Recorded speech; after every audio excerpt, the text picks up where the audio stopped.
He had been dead for 4 days.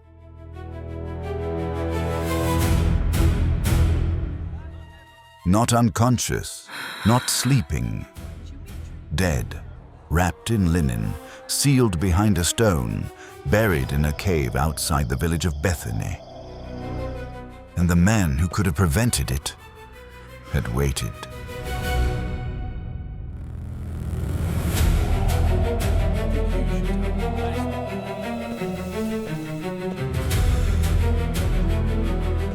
This is the true story of the most dramatic miracle Jesus ever performed. A story about a family he loved, a death he allowed, and a moment that would shake an entire nation and ultimately seal his own fate. When Jesus finally arrived, one of the sisters ran to meet him on the road. What she said was not a complaint. It was faith under pressure. Lord, if you had been here, my brother would not have died. But even now I know that whatever you ask of God, God will give you.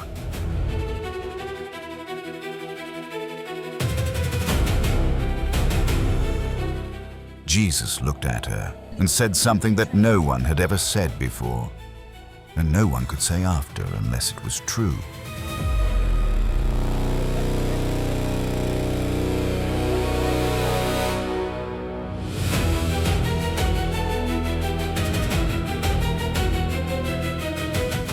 I am the resurrection and the life.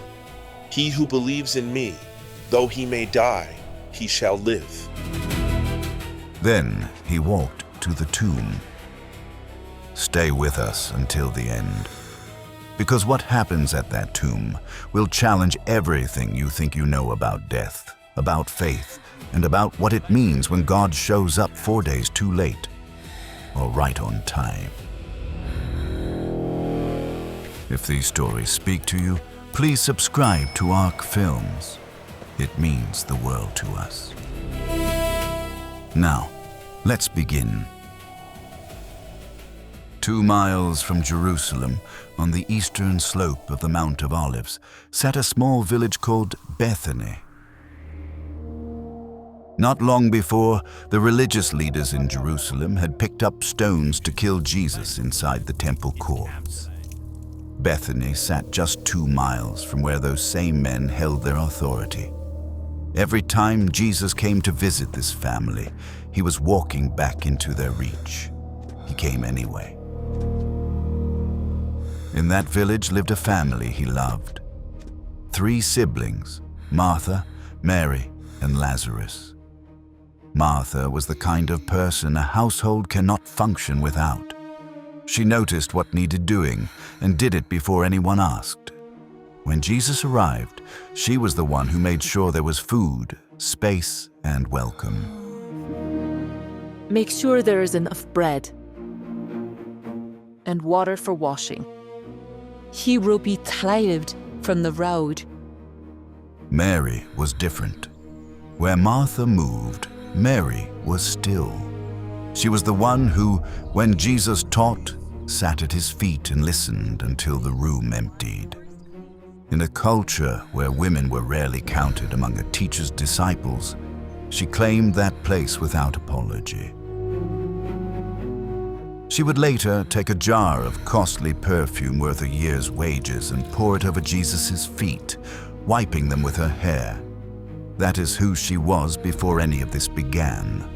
Someone who understood, even then, that being near him was worth everything. And there was Lazarus. Scripture never records a single word he spoke during his life. What it records is simpler and rarer. Jesus loved him. The house in Bethany was the place Jesus returned to, and Lazarus was part of the reason why. The 3 of them were together, the house was full, and everything was still. Then Lazarus got sick, gravely sick. The man who had been healthy and present in that house was now lying down, and neither sister could do anything to stop what was happening. Together, Martha and Mary made a decision. They would send a messenger to Jesus. Jesus was in Perea, the region east of the Jordan River, where John had once baptized. To reach him, the messenger would travel east from Bethany, descend through the Judean wilderness down to Jericho, cross the Jordan River, and continue into Perea. It was a journey of several days. Every hour on that road was an hour Lazarus did not have. Find Jesus beyond the Jordan and give him this message. Lord, behold, he whom you love is sick. Inside the house, Lazarus was getting worse. Neighbors began to appear at the door, and the road to Perea was long. The messenger found Jesus in Perea and delivered the message. Jesus heard it and responded, This sickness is not unto death, but for the glory of God, that the Son of God may be glorified through it. Jesus was saying this would not end in permanent death. It would end in something that made God's power visible and unmistakable. Then Jesus stayed in Perea 2 more days. In Bethany, no one could see what Jesus could see. Lazarus died and was buried. In Jewish custom, burial happened quickly, often the same day because of the heat. The body was wrapped in linen cloth, placed in a tomb and sealed behind a stone. By the time Jesus began moving toward Bethany, Lazarus had already been in the tomb for 4 days. 4 days removed any doubt. No one could claim Lazarus had simply been unconscious or that the family had buried him too soon. It has been 4 days. He still has not come.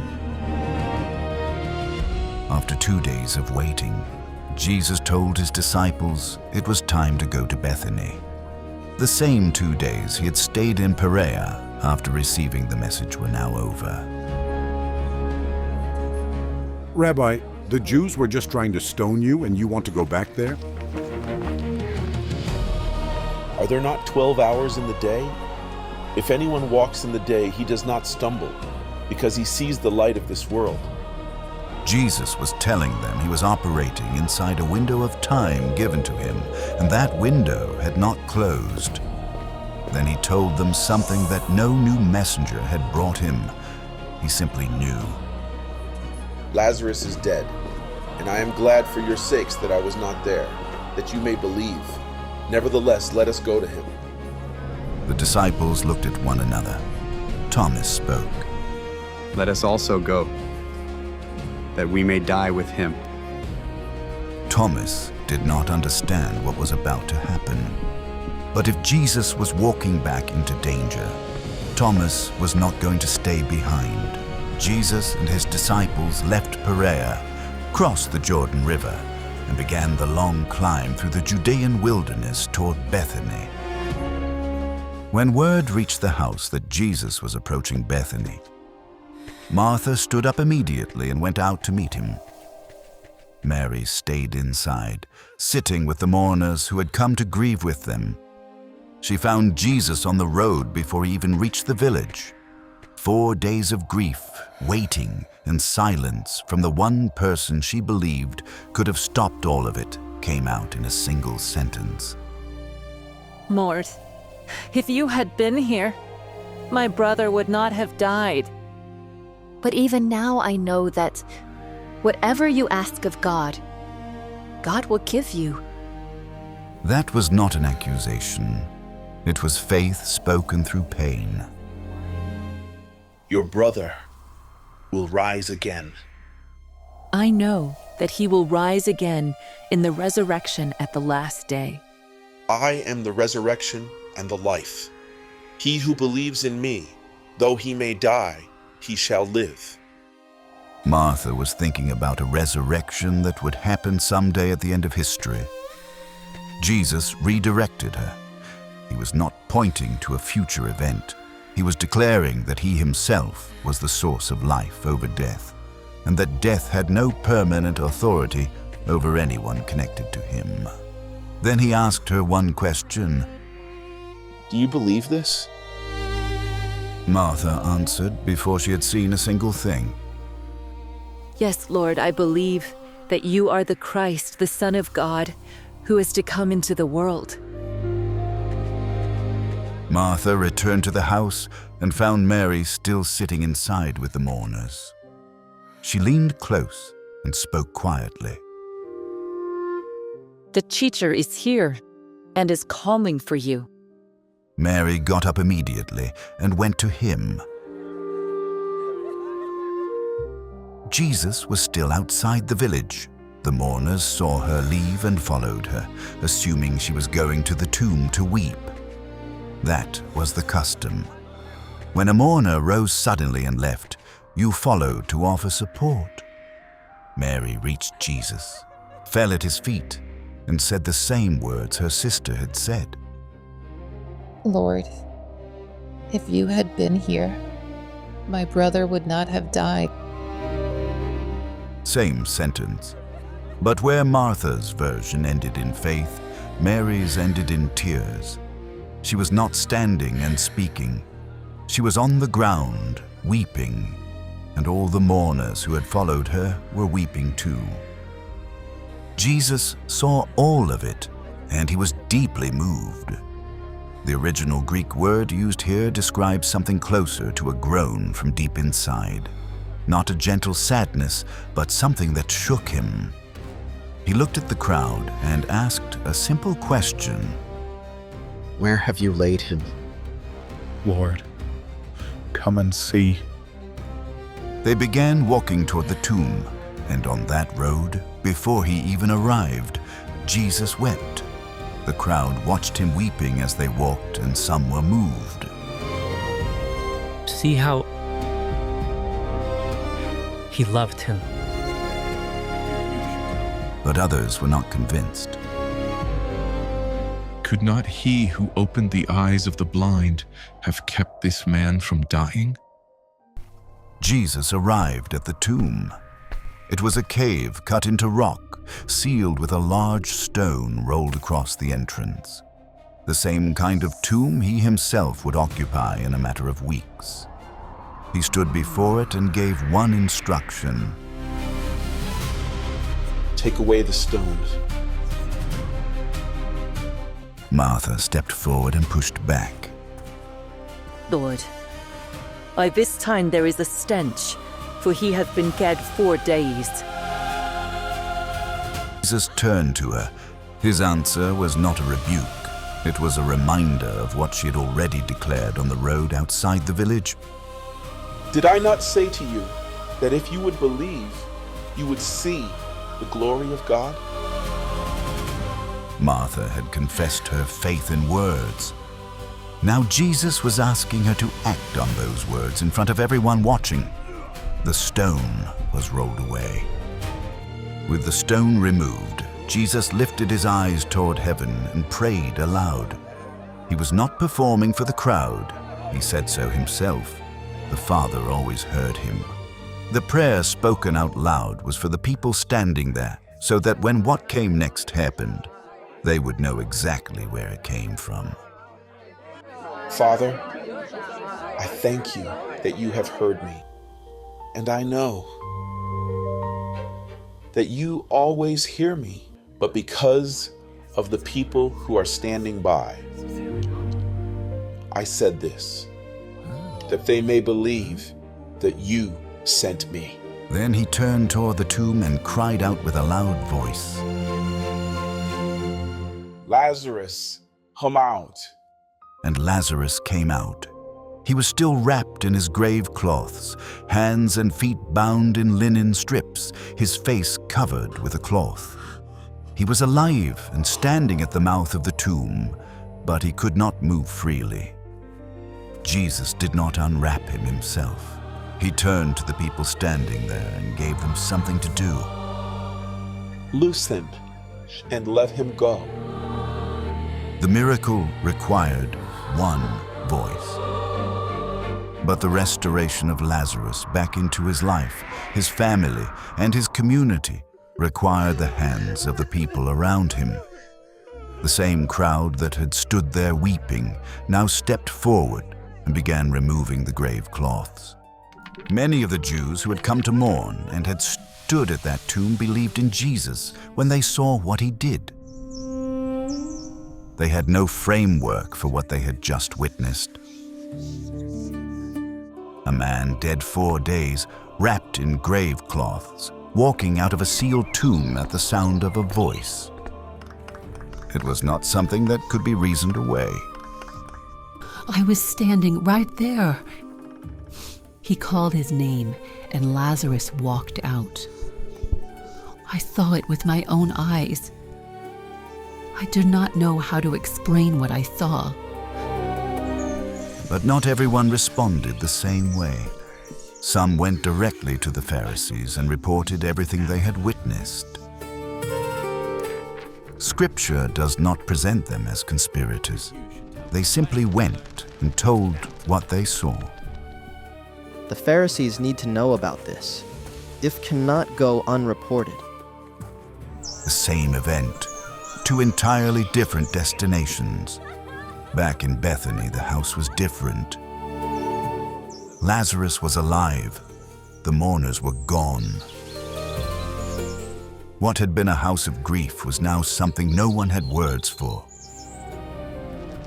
When the report reached Jerusalem, the chief priests and Pharisees called an emergency meeting of the Sanhedrin, the highest religious council in Israel. The question on the table was not whether the miracle happened, but what to do about the man who had performed it. What are we doing? This man performs many signs. If we let him alone, everyone will believe in him, and the Romans will come and take away both our place and our nation. Their fear was not theological, it was political. Roman authorities were extremely sensitive to any movement that gathered large followings in occupied territories. If the people rallied around Jesus as a leader, Rome would interpret it as rebellion and respond with force.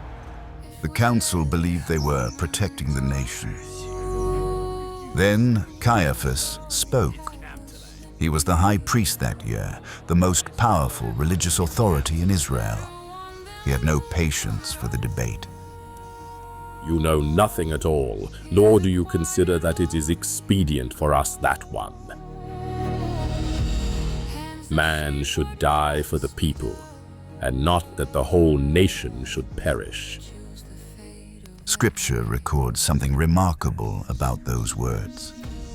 Caiaphas did not realize he was prophesying. God used the words of a man making a ruthless political calculation to declare what was actually about to happen. Jesus would indeed die for the people, not to satisfy a political strategy, but to gather into one all the scattered children of God across the world. Caiaphas meant it as a strategy. God was using it as a declaration. From that day forward, the council plotted to put Jesus to death. It is decided. A man had just walked out of a tomb in Bethany, and 2 miles away in Jerusalem, the plan to put another man into one was set in motion. And so ends the story of Lazarus. From this story, we learn that a delayed answer is not the same as no answer. Jesus received the message and did not move. To everyone watching, that looked like indifference. He waited because what he was about to do required the right conditions. A death no one could question. A miracle no one could explain away.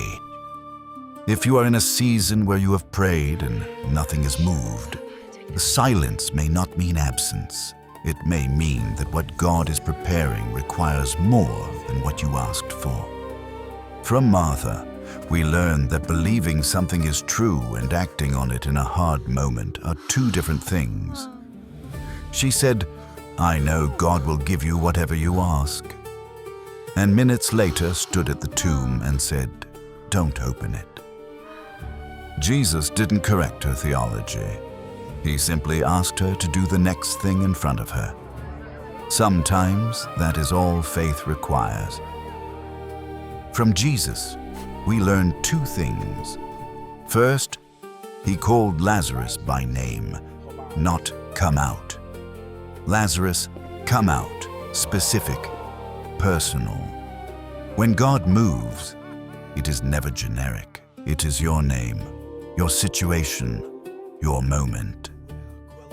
Second, he already knew he was about to raise Lazarus, and he still wept when he saw the grief around him. God is not unmoved by your pain just because he already knows how your story ends. From Lazarus, we learn two things as well. First, you don't have to understand what God did to walk in it. Lazarus said nothing before or after. He simply came out when the voice called him. Second, once he was out, he still needed the people around him to remove the grave cloths. Some things God does alone. Some things he does through the hands of others. If this story spoke to you, subscribe to ARC Films. It means the world to us. Tell us in the comments, which Bible story should we cover next?